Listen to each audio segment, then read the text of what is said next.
Guys, kan di video sebelumnya kan kita udah ngebahas tentang turunnya Al-Quran dalam 7 huruf sama ayat pertama dan ayat terakhir yang turun.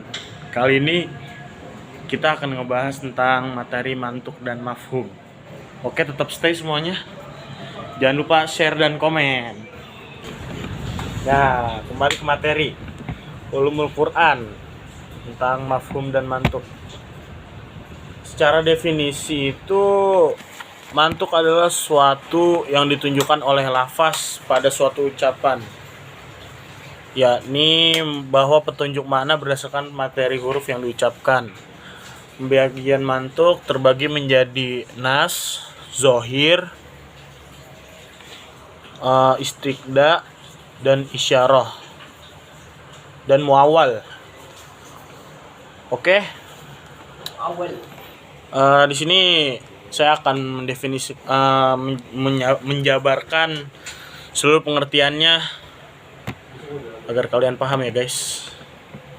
Yang pertama adalah nasah. Nasah ialah lafaz yang berbentuknya sendiri telah dapat menunjukkan makna yang dimaksud secara tegas, sahih, tidak mendukung kemungkinan makna yang lain. Misalnya dalam firman Allah surat Al-Baqarah, "Faman lam yajid fasyamu salasati ayyamin fil haji wa sab'atin idza raja'tum tilka 'asyratan kamilah." Tetapi jika ia tidak menemukan binatang korban atau tidak mampu, maka wajib berpuasa 3 hari dalam masa haji dan 7 hari lagi apabila kamu telah pulang kembali. Itulah 10 hari yang sempurna. Penyifatan kata kamilah kepada kata asyarah 10 itu menegaskan bahwa maksud ayat tersebut adalah agar seseorang melakukan puasa selama 10 hari, bukan 10 yang lain secara majas. Jadi ayat ini tidak membuka kemungkinan untuk adanya makna lain selain kewajiban untuk berpuasa 10 hari bagi yang bersangkutan. Lanjut kepada pembagian yang kedua, yaitu zohir. Zohir ialah lafaz yang menunjukkan suatu makna yang segera dipahami ketika ia diucapkan, tetapi disertai kemungkinan makna lain yang lemah, yaitu mantuk yang membuka kemungkinan untuk adanya ambiguitas makna. Misalnya pada kata al-baghi pada Quran surat Al-Baqarah ayat 173 yang berbunyi famanit turra ghayra bagin wala adin. Namun barang siapa dalam keadaan terpaksa memakannya sedang dia tidak menginginkannya dan tidak pula melampaui batas. Kata al-baghi sendiri secara bahasa memiliki beberapa makna seperti menginginkan, zolim, jahil, dan aniaya. Namun pada konteks ayat ini makna menginginkan dan zolim lebih kuat daripada makna-makna yang lain. Oke, sampai di sini masih aman. Lanjut ke pembagian ketiga, yaitu muawal. Muawal adalah lafaz yang diartikan dengan makna marjuh karena ada suatu dalil yang menghalangi pemaknaannya dari makna yang lain. Misalnya kata jannazulli pada Quran surah Al-Isra ayat 24 yang berbunyi wahfid lahuma janahadzulli minar rahmah, dan rendahkanlah dirimu terhadap mereka berdua dengan penuh kesayangan. Kata jannah az-zulli di sini mustahil dimaknai sesuai makna literalnya karena pada kenyataannya tidak ada manusia yang bersayap, sehingga harus ditakwil secara bahasa. Kata jannah berarti sayap, di mana pada ayat ini kata sayap merupakan ungkapan metamorfosis atau menunjukkan keindahan pada Al-Quran dan menegaskan bahwa setinggi apapun posisi seseorang, ia tetap harus rendah diri di hadapan kedua orang tuanya. Lanjut ke bagian keempat, definisi istida dan isyarah. Secara definisi kadang kebenaran makna yang ditunjukkan oleh suatu lafaz bergantung pada lafaz yang tidak disebutkan. Hal ini disebutkan dalam iqtida. Dan sebaliknya terkadang makna yang ditunjukkan oleh suatu lafaz tidak bergantung pada lafaz yang tidak disebutkan dan lafalnya sendiri menunjukkan sesuatu yang tidak dimaksud sejak awal. Hal ini dinamakan isyarah. Oke, dalalah iqtida dicontoh dalam surah Al-Baqarah ayat 184 yang berbunyi Faman kana minkum maridun aw ala safarin fa'iddatun min ayyamin. Artinya, maka barang siapa di antara kamu ada yang sakit atau dalam perjalanan, maka wajib baginya berpuasa sebanyak hari yang dia tinggalkan pada hari-hari yang lain. Ayat ini memperluas suatu lafaz yang tidak disebutkan, yaitu fa'aftaha fa'idah, lalu ia berbuka. Maka sebab kewajiban qada puasa bagi musafir itu hanyalah apabila ia berbuka dalam perjalanan itu. Sedang jika ia berpuasa, maka baginya tidak ada kewajiban qada. Contoh selanjutnya surah An-Nisa ayat 23 yang berbunyi hurimat 'alaikum ummahatukum, diharamkan atas kamu ibu-ibumu.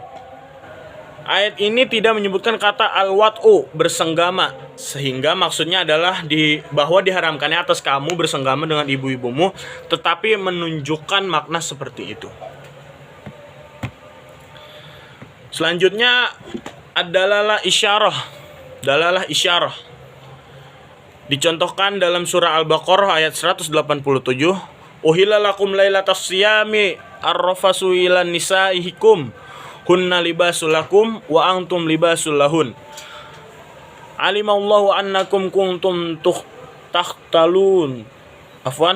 Alimallahu ankum kuntum takhtanuna anfusakum fataba alaikum wa afa ankum fal'ana bashiruhunna wabtagu ma kataballahu lakum wa qulu washrabu hatta yatabayyana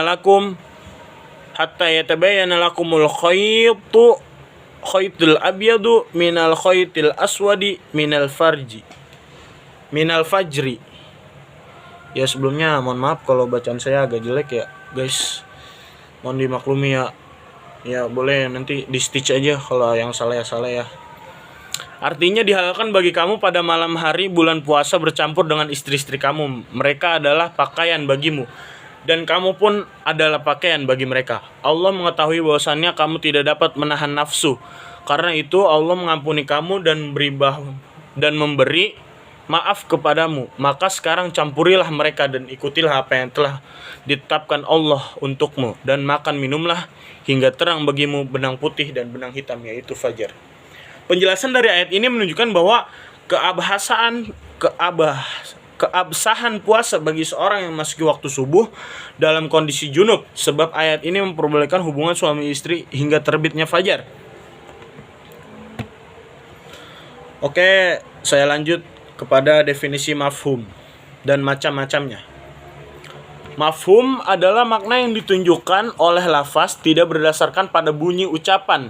Ia terbagi menjadi dua macam, mafhum muwafaqah dan mafhum mukhalafah. Oke. Lanjut, pembagian daripada mafhum muwafaqah. Mafhum muwafaqah ialah makna yang hukumnya sesuai dengan mantuk. Atau mafhum ini ada dua macam. Jadi mafhum muwafaqah ini ada dua gitu. Fahwal kitab yaitu makna yang dipahami itu lebih utama diambil hukumnya daripada mantuknya. Misalnya keharaman mencaci maki dan memukul kedua orang tua yang dipahami di ayat Quran surah Al-Isra ayat 23 yang berarti maka sekali-kali jangan kamu mengatakan kepadanya perkataan ah. Mantuk ayat ini adalah haram mengatakan ah. Tidak boleh haram nih kita berkata ah kepada orang tua kita. Oleh karena itu keharaman mencaci maki dan memukul lebih pantas diambil karena keduanya lebih berat. Jadi misalnya nih, ente, oi Gibran, sono beli beras sekilo. Ente ngomong ah nih, ah kan gak boleh, jelas tertulis dalam Quran gak boleh kan ngomong ah. Terus karena ente memahaminya ah gak boleh ngomong ah nih, yaudah tampol aja gitu, gak boleh. Kenapa? Hukum yang diambil lebih beratnya, hukumnya yang diambil karena berkata ah saja tidak boleh, apalagi membentak, apalagi mencaci, apalagi nampol. Paham sampai sini? Oke, lanjut. Bagian B, lahnul kitab, yaitu apabila hukum mafhum sama nilainya dengan hukum mantuk. Misalnya adalah firman Allah. Quran surah An-Nisa ayat 10. Sungguhnya orang-orang yang memakan harta anak yatim secara zalim, sebenarnya mereka itu menelan api dalam perutnya. Penjelasannya, ayat ini menunjukkan pula keharaman merusak dan membakar harta anak yatim atau menyia-nyiakannya. Penunjukan makna demikian disebut lahnul kitab karena ia sama nilainya dengan makannya sampai habis. Lanjut kepada pembagian kedua, yaitu mafhum mukhalafah, ialah makna yang berbeda hukumnya dengan mantuk. Mantuk ini ada 4 macam. Mafhum sifat, yang dimaksudkan oleh sifat maknawi, mustaq dalam ayat Al-Hujurat ayat 6. Wahai orang-orang yang beriman, jika seorang yang fasik datang kepada membawa suatu berita, maka telitilah. Penjelasannya yang dapat dipahami dari ungkapan kata fasik ialah bahwa orang-orang yang tidak fasik tidak wajib diteliti beritanya. Yang kedua, hal keterangan keadaan, misalnya firman Allah, wahai orang-orang beriman, janganlah kamu membunuh hewan buruan ketika kamu sedang ihram. Barang siapa di antara kamu membunuh dengan sengaja, maka dendanya ialah mengganti dengan hewan ternak yang sepadan dengan buruannya yang dibunuh. Ayat ini menunjukkan tiadanya hukum bagi orang yang membunuh karena tak sengaja. Mohon maaf guys, tadi ada sedikit kendala. Ini video ini nggak saya cut sama sekali, saya natural. Jadi mungkin bisa kita ulang dari poin nomor 2 ya. Hal keterangan keadaan, misalnya firman Allah, wahai orang-orang beriman, janganlah kamu membunuh hewan buruan ketika kamu sedang ihram, haji atau umroh. Barang siapa di antara kamu membunuhnya dengan sengaja, maka denda ialah mengganti dengan hewan ternak yang sepadan dengan buruan yang dibunuh. Ayat ini menunjukkan tiadanya hukum bagi orang yang membunuhnya karena tidak sengaja. Ya jadinya hukumnya, maksudnya yang diambil tuh kalau misalnya kita emang benar-benar pengen ngebunuh hewan gitu, kayak misalnya lapar nih, pengen nyobain rusa Mesir gitu, lagi umroh atau haji, atau pengen nyobain kodok albino Mesir gitu, Arab gitu, sengaja itu kan nggak boleh. Nah, lain ceritanya kalau misalnya misalnya apa ya, ikan lele keinjak gitu, nggak sengaja kan, hukumnya nggak harus mengganti dengan hewan ternak yang seperti yang dibunuhnya karena dibunuhnya tidak sengaja. Lanjut ke bagian ketiga, adab bilangan. Misalnya, musim haji adalah berapa bulan yang dimaklumi. Quran Surah Al-Baqarah ayat 197. Mafhumnya ialah bahwa melakukan ihram untuk haji di luar bulan itu tidak sah, dan maka deralah mereka yang menuduh zina itu 80 kali dera. Mafhumnya ialah mereka tidak boleh didera kurang atau lebih dari 80 kali. Oke, jadi di sini ada 2 ayat. Ayat pertama, haji, musim haji adalah berapa bulan yang dimaklumi. Maksudnya bulan haji itu udah ditetapin. Gak bisa misalnya mau haji di bulan misalnya belum bulan yang ditentuin nih, tapi ente haji, gak sah itu hajinya. Nah, contoh kedua, deralah mereka itu cambuk 80 kali cambukan. Nah, itu 80 kali itu nggak boleh kurang, nggak boleh lebih, berarti harus sama. Oke, paham?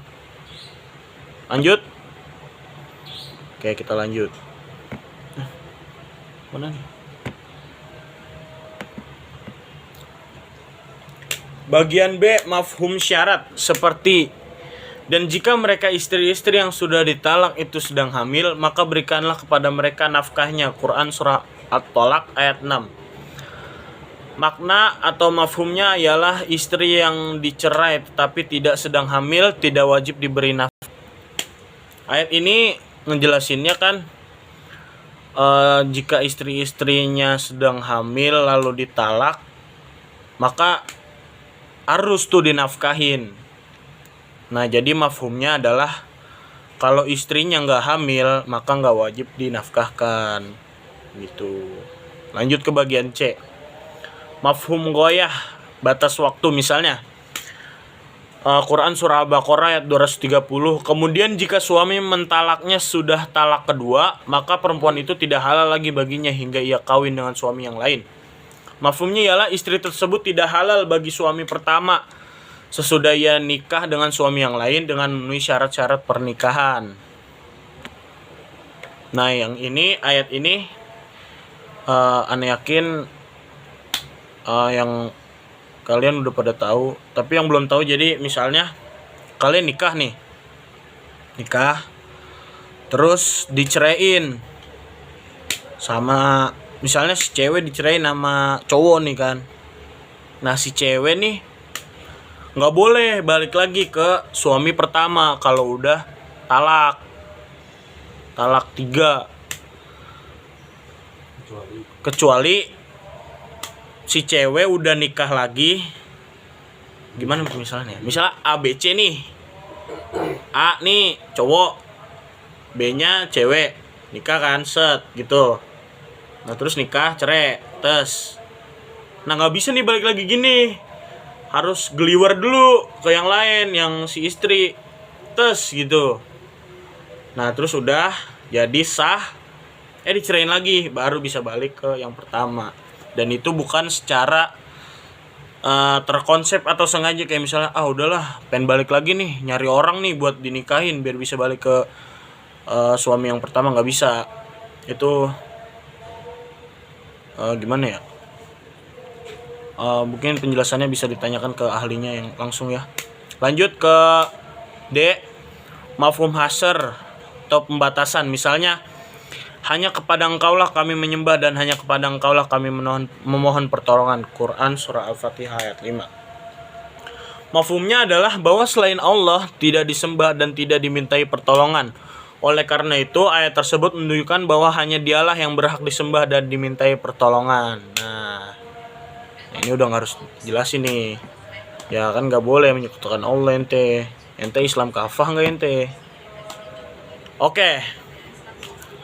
Jadi mungkin masih ada nih perbedaan pendapat terkait berhujah dengan mafhum. Pendapat pertama nih, maksudnya bagian A. Sesuatu yang disebut tidak keluar dari kebiasaan yang umum, yaitu untuk itu tidak ada makna tersirat pada lafaz pemeliharaanmu yang disebutkan dalam firman Allah Quran surah An-Nisa ayat 23. Anak-anak istrimu yang dalam pemeliharaanmu dari istri yang telah kamu campuri. Tetapi jika kamu belum bercampur dengan istrimu itu dan sudah kamu ceraikan, maka tidak berdosa kamu menikahinya. Sebab pada umumnya anak tiri berada dalam pengasuhan ayah atau ibu tiri. Yang B, sesuatu yang disebutkan bukan untuk menjelaskan kenyataan dalam surah Al-Mu'minun ayat 117. Dan barang siapa menyembah Tuhan yang lain di samping Allah padahal tidak ada suatu bukti pun baginya tentang itu, maka sesungguhnya perhitungannya di sisi Rabb-nya. Jadi maksud ayat yang digarisbawahi adalah suatu sifat yang pasti didatangkan untuk memperkuat suatu keyakinan dan untuk menghinakan orang yang menyembah selain Allah. Lanjut kepada golongan ulama yang mengakui mafhum mukhafafah sebagai hujah, mengajukan sejumlah argumen dalil nakli dan akli. Diantaranya ialah dalil nakli Quran surah At-Taubah ayat 80. Sama saja engkau Muhammad mohon ampun bagi mereka atau tidak memohonkan ampun bagi mereka, walaupun engkau mohon ampun bagi mereka 70 kali, Allah tidak akan memberi ampunan kepada mereka. Dalil kedua Quran surah An-Nisa ayat 176. Jika seseorang mati dan tidak mempunyai anak tetapi mempunyai saudara perempuan, maka baginya saudara perempuan itu 1/2 dari harta yang ditinggalkannya. Quran surah An-Nisa ayat 176. Lanjut ke Quran surah An-Nisa ayat 101. Maka tidaklah mengapa kamu mengqashar salat jika kamu takut.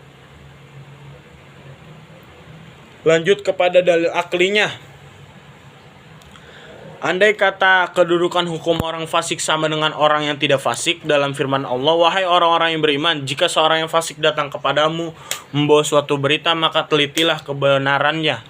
maka terkait kewajiban meliti kebenaran berita yang disampaikan, tentu tidak ada gunanya penyebutan orang fasik secara khusus dalam firman ini. Oke, mungkin cukup sekian materi yang bisa saya sampaikan. Pada kesimpulannya, daripada mantuk dan mafhum ini, mantuk itu adalah ayat yang bisa langsung kalian pahami daripada pelafalannya. Mungkin kalau bisa beri contoh lain, kayak misalnya ya Rofik pergi ke pasar. Nah, itu secara lafal jelas untuk pergi ke pasar. Nah, terus kalau mafhumnya gimana, Bang? Kalau mafhumnya misalnya telitilah langit. Telitilah langit, gimana telitilah langit? Atau misalnya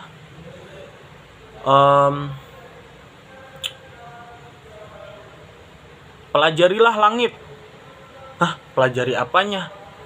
Nah, itu maksud mafhum ini tidak bisa dipahami secara lafaz, tapi diambil pemahamannya gitu. Kayak maksud dari lafaz ini apa gitu. Mungkin kan. Maksud dari ini telitilah langit atau pelajarilah langit itu adalah untuk mempelajari ilmu-ilmu yang ada di alam semesta yang diberikan Allah Subhanahu wa taala yang luas ini kan, untuk mendalami segala ilmu-ilmu gitu maksudnya. Oke, cukup sekian. Mohon maaf kalau ada banyak kurang kata. Saya masih belajar dan saya mau diajar. Sekian. Terima kasih. Sampai ketemu di video berikutnya.